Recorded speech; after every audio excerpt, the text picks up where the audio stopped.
பக்தர்கள் மற்றும் பொதுமக்களின் விருப்பத்திற்கு எதிராக செயல்படும் திமுகவின் அராஜக போக்கு வன்மையாக கண்டிக்கத்தக்கது என்று பாஜக மாநில தலைவர் அண்ணாமலை தெரிவித்துள்ளார். இது தொடர்பாக அவர் வெளியிட்டுள்ள அறிக்கையில், நாடாளுமன்ற தேர்தலுக்காக வாளை சுருட்டிக் கொண்டிருந்த திமுக அரசு தேர்தல் முடிந்ததும் மீண்டும் முருங்கை மரம் ஏறியிருக்கிறது. வடலூரில் அருள் திரு வள்ளலார் அவர்கள் நிறுவிய சத்திய ஞான சபைக்கு சொந்தமான இடத்தை சர்வதேச மையம் என்ற பெயரில் ஆக்கிரமிக்கும் பணியை மீண்டும் தொடங்கியிருக்கிறது திமுக.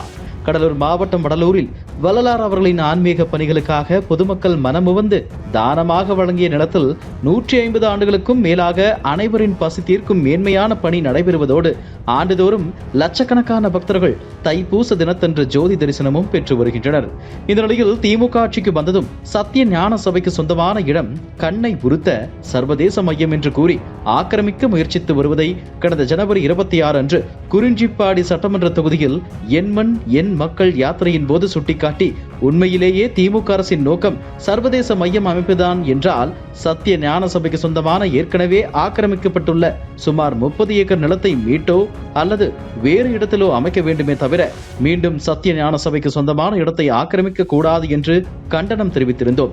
அதன் பிறகு அருள் திரு வள்ளலார் அவர்களின் பக்தர்கள் மற்றும் பொதுமக்களின் கடும் எதிர்ப்பு காரணமாகவும் நாடாளுமன்ற மக்களவை பொதுத் தேர்தல் காரணமாகவும் கட்டுமான பணிகளை நிறுத்தி வைத்து நாடகமாடிய திமுக தற்போது காவல்துறை பாதுகாப்புடன் மீண்டும் கட்டுமான பணிகளை தொடங்கியிருப்பதாக தெரிய வருகிறது. பக்தர்கள் மற்றும் பொதுமக்களின் விருப்பத்திற்கு எதிராக செயல்படும் திமுகவின் இந்த அராஜக போக்கு வன்மையாக கண்டிக்கத்தக்கது.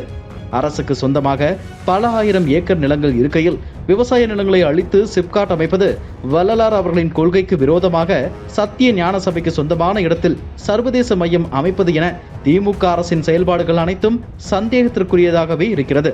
பக்தர்களின் விருப்பத்திற்கு எதிராக சத்திய ஞான சபையை ஆக்கிரமிக்கும் முயற்சிகளை திமுக அரசு உடனடியாக நிறுத்திக் கொள்ள வேண்டும் என்று வலியுறுத்துகிறேன் என தெரிவித்துள்ளார்.